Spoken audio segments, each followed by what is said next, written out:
Welcome to our channel.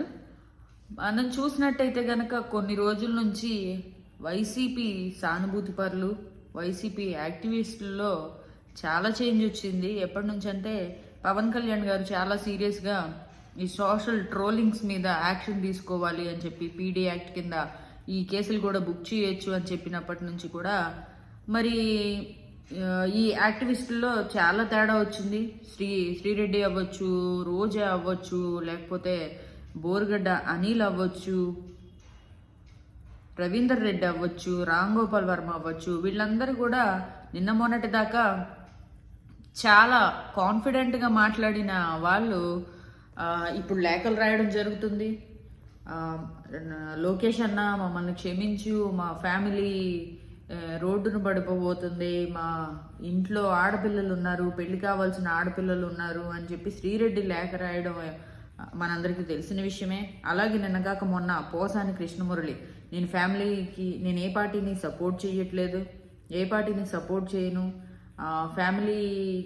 Family కోసమే రాజకీయాలు ఇంకా మాట్లాడదలుచుకోలేదు అని చెప్పి చాలా రియలైజేషన్ వచ్చేసినట్టు మాట్లాడడం కూడా మనం చూసాం. అయితే ఇప్పుడు ఆర్జీవి ఎప్పుడా అని చెప్పి చాలామంది ఎదురు చూస్తున్నారు. వ్యూహం సినిమాలో అత్యంత దారుణంగా చంద్రబాబు నాయుడు గారి క్యారెక్టర్ని, లోకేష్ గారిని, పవన్ కళ్యాణ్ గారిని విపరీతంగా అంటే ఇంకా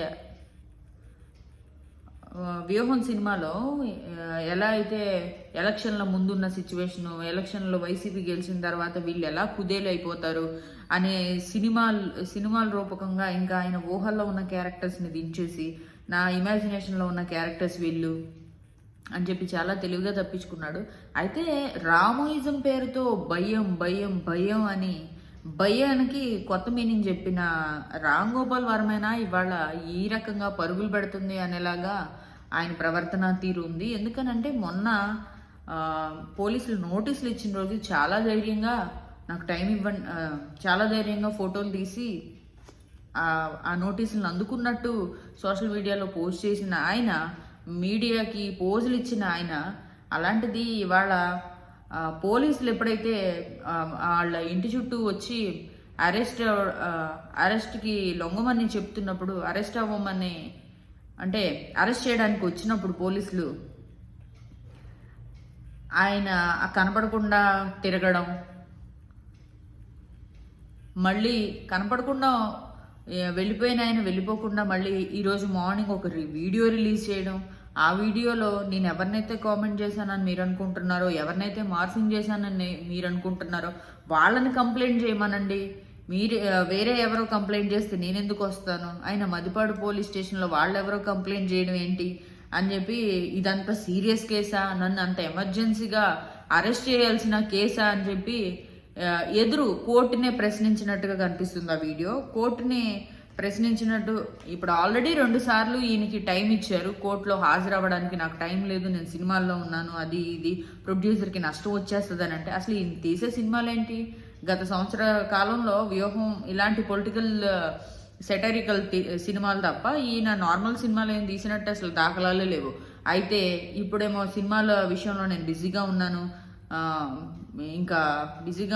సో నేను వస్తే కనుక ప్రొడ్యూసర్ నష్టాలు పాలైపోతాడు అని చెప్పిన ఆర్జీవి మరి ఈరోజు పొద్దున్న వీడియో రిలీజ్ చేసుకొని ఆ ద్వంద్వ వైఖరి, అంటే ఒకటేమో బిజీగా ఉన్నానని చెప్తూనే ఇంకొక వైపు నా మీద కేసులు పెట్టాల్సింది, మెయిన్ ఎలిగేషన్స్ చేయాల్సింది వీళ్ళు కాదు అని చెప్పడం కూడా మనం చూస్తూనే ఉన్నాం.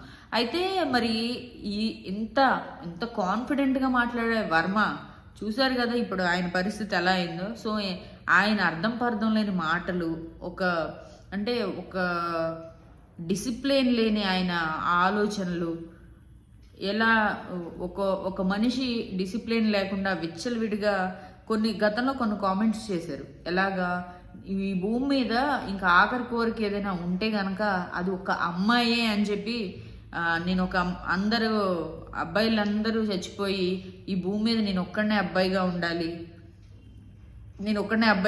అమ్మాయిలందరూ బతకాలి, ఇలాంటి కోరికలు నేను కోరుకుంటాను, ఈ భూమి మీద అమ్మాయి కన్నా